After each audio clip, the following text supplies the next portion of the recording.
Hello friends, मैं हूँ वृंदा दवे आपके लिए और ऑफ लव का 6th एपिसोड लेकर आ चुकी हूँ।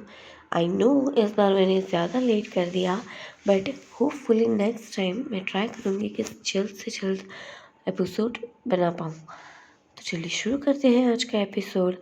हम देखते हैं आज के अनिरुद्ध अपनी प्यारी सी बेटी रिम को कैसे उनकी लव स्टोरी सुनाता है। तो हमारे हीरो और हीरोइन यानी कि अनिरुद्ध और आशी दोनों ही मिडिल क्लास फैमिली से बिलोंग करते हैं और वो दोनों ही कोलकाता कॉलेज में पढ़ने आते हैं। एक्चुअली आशी मसूरी की रहने वाली है और वो बहुत ही ज़्यादा प्यारी और मासूम सी लड़की है। मासूम इसलिए क्योंकि वो किसी भी की भी बातों में जल्दी से आ जाती है और उसी के साथ वो तय नहीं कर पाती कि सामने वाला इंसान बुरा भी हो सकता है। वो हर किसी की बातों पर यकीन कर लेती है। यहाँ पर उनके पापा का ट्रांसफ़र होने की वजह से मसूरी से यहाँ शिफ्ट हुए हैं। उसी के साथ अनिरुद्ध बहुत ही ज़्यादा लफंगा लड़का है कॉलेज का और वो वहीं का रहने वाला है, जो बस हमेशा शॉर्टकट्स ढूंढता रहता था। उसे पढ़ाई अच्छी नहीं लगती थी। हमेशा वो तुक्कड़मबाजी करते करते पास हो जाता था कैसे भी।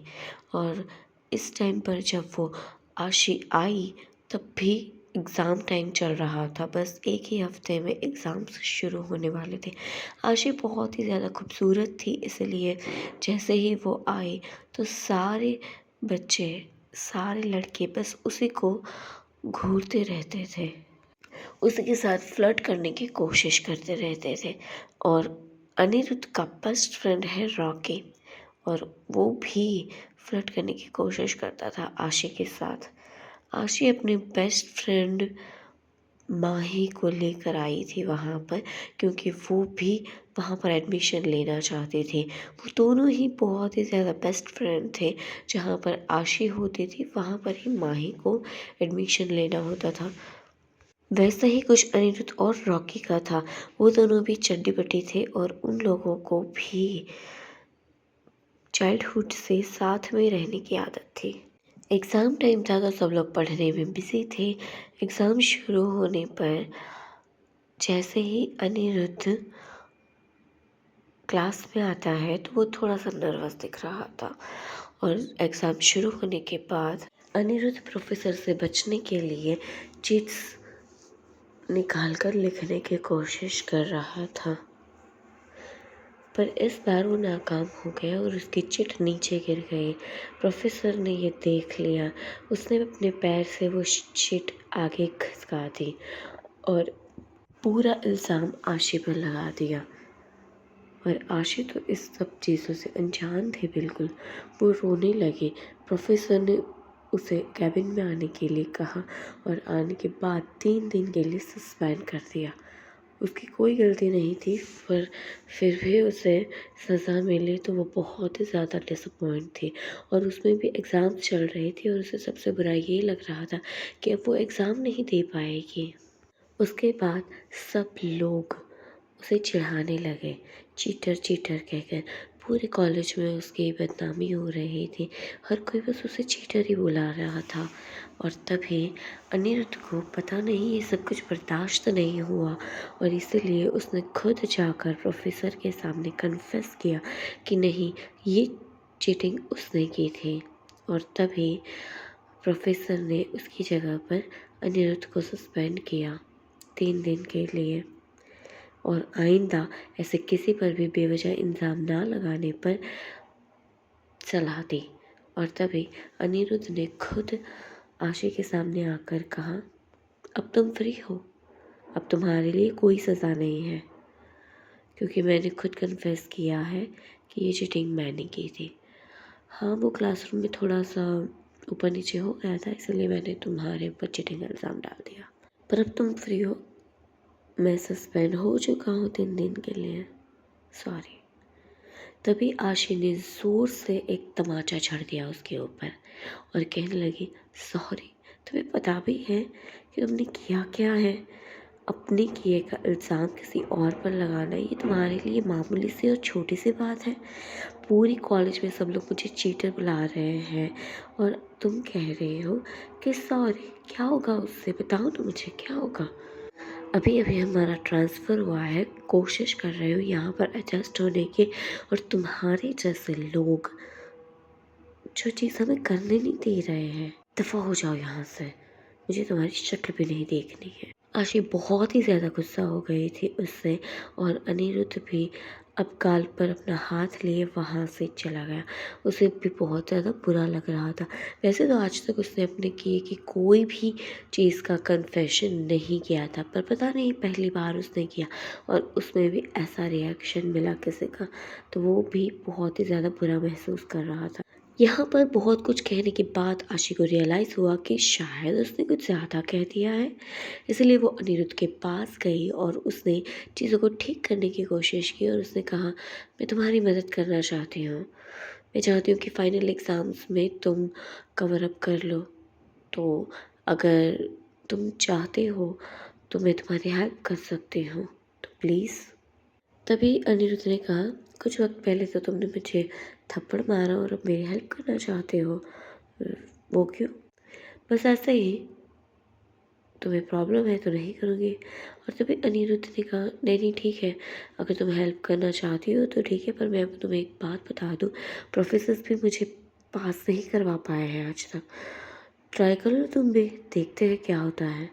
और तभी आशी ने ठान ली और वो कहने लगे, देखना मैं तुम्हें पास करवा कर रहूँगी, वादा है मेरा ये। और आशी अपना वादा कभी नहीं तोड़ती है। ऐसे करके दोनों ने हैंडशेक किया और दोनों ही अब जैसे फ्रेंड्स से बन गए थे। अच्छे वाले तो नहीं, पर अब बुरे वाले भी नहीं थे। आशी रोज़ एक्स्ट्रा क्लासेस लेकर कॉलेज के बाद अनिरुद्ध को पढ़ाया करते थे, एक एक सब्जेक्ट, क्योंकि आशी पढ़ने में बहुत ही ज़्यादा अच्छे थे और अनिरुद्ध पढ़ने में इतना अच्छा नहीं था, और ना ही वो पढ़ना चाहता था, पर वो तो आन की वजह से पढ़ रहा था। यहाँ पर रॉकी भी बहुत प्यार करता था आशी से, और वो बहुत ज़्यादा इम्प्रेस था। धीरे धीरे करके उसे भी आशी बहुत ज़्यादा पसंद आने लगी, तो वो तो उसे प्रपोज़ करने के बहाने ही ढूंढ रहा था, और वो उसे अपनी गर्लफ्रेंड बनाना चाहता था और शो ऑफ करना चाहता था सबके सामने, क्योंकि वो एक बहुत ही ज़्यादा अमीर घर से था। देखते ही देखते फाइनल्स के रिजल्ट्स आ गए और फर्स्ट ईयर का रिजल्ट नोटिस बोर्ड पर लग चुका था। सबसे पहले अनिरुद्ध और आशी वहाँ पर पहुँच गए, और आशी ने ज़ोर से जंप लगाकर अनिरुद्ध को जाकर हक करके बताया कि यस तुम पास हो गए थे। कहा था ना मैंने, मैं तुम्हें पास करवा कर रहूँगी। और तभी अनिरुद्ध खुद शॉक हो गया कि सच में वो पास हो गया, वो भी बिना चीटिंग के। आज तक तो ऐसा नहीं हुआ, ज़रूर इसमें कोई तो बात है। प्रोफेसर तो मुझे पास नहीं करवा पाए, इसने करवा दिया। तभी वो कहने लगा, थैंक यू सो मच आशी, सच में तुम बहुत अच्छी हो। उसके बाद आशी ने एक फ़ेवर मांगा, तुम्हें मुझे एक प्रॉमिस करना पड़ेगा। और तभी अनिरुद्ध ने कहा, वो क्या है? जो तुमने अपनी दुनिया भर की सारी आदतें पाल रखी है, तुम्हें उसके लिए वो सब कुछ छोड़ना पड़ेगा। आखिरकार गुरु हूँ मैं तुम्हारी, गुरु दक्षिणा तो देनी पड़ेगी तुम्हें। और तभी अनिरुद्ध हंसते हुए कहने लगा, मुश्किल है। और तभी आशी ने कहा, आज के बाद तुम कभी भी शराब और सिगरेट को हाथ नहीं लगाओगे, वादा करो मुझसे। और कभी कभी ये जो सुट्टा मारते हो वो भी नहीं करोगे। तभी अनिरुद्ध ने वादा किया आशी से, ठीक है मैडम, गुरु दक्षिणा आपके मिल जाएगी, कोशिश करूँगा। उस वक्त के बाद अनिरुद्ध ने गलत आदतों को हाथ तक नहीं लगाया था, वरना इतने वक्त से तो वो सारी गलत हरकतें करे ही जा रहा था। धीरे धीरे करके वो एक दूसरे के करीब आ रहे थे और उन्हें एक दूसरे का साथ अच्छा लगने लगा था। उसी दिनों में आशी के पापा की डेथ हो गई, और आशी को बहुत ही ज़्यादा इमोशनल सपोर्ट की ज़रूरत थी। तो वहाँ पर अनिरुद्ध ने हर कदम पर उसकी और उसके फैमिली की मदद की, और उसके साथ उसकी मम्मा और पूरे परिवार की हेल्प करने के तौर पर रोज़ वो वहाँ पर जाता था और जब तक सारी चीज़ें ख़त्म नहीं हो जाती वो वहीं पर रहा और हर वक्त वो उनकी मदद में जुटा रहा। आशी ये तब सब कुछ देखकर बहुत ही ज़्यादा सरप्राइज्ड हो गई थी और वो उसे पसंद करने लगी थी और वो सोच रही थी कि उसने उसके फैमिली की मदद की है, बहुत ही ज़्यादा इमोशनल सपोर्ट की। जब से उन्हें सबसे ज़्यादा ज़रूरत थी तब उसने साथ दिया है। वो चाहते थे कि अनिरुद्ध उसकी ज़िंदगी में हमेशा हमेशा के लिए आ जाए और तभी आशी ने ठान लिया कि वो खुद उसे प्रपोज़ करेगी क्योंकि वो उससे बहुत ही ज़्यादा पसंद करने लगी थी।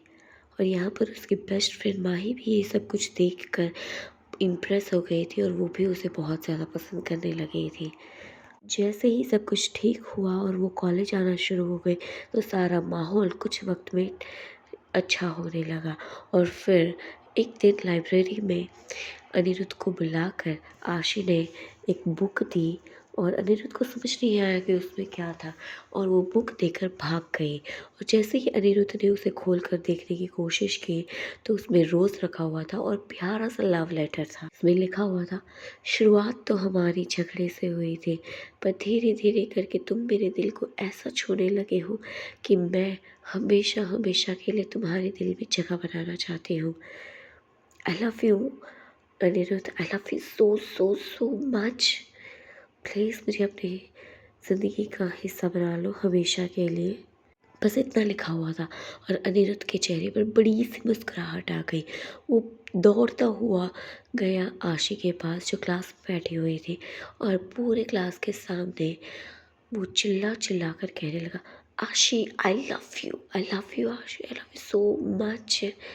Please will you be my girlfriend. और आशी भी बहुत ज़्यादा खुश हो गई और उसने कह दिया, यस यस आई डू। और तभी अनिरुद्ध ने उसे उठाया और हवा में ज़ोर ज़ोर से घुमाने लगा। ये सब कुछ देखकर माही और रॉकी तो हक्के बक्के रह गए। उनसे तो ये बर्दाश्त ही नहीं हुआ कि एक दूसरे ने प्रपोज कर दिया था। तभी अनिरुद्ध ने सबके सामने उसे प्रॉमिस किया, आशी आज तक मेरी ज़िंदगी का कोई मकसद नहीं था पर आज है। मैं तुम्हारे लिए एक डिज़र्विंग हस्बैंड बनकर दिखाऊंगा। मैं ज़िंदगी में वो मुकाम हासिल करूंगा कि तुम्हें फ़क्र होगा अपने चॉइस पर, देख लेना।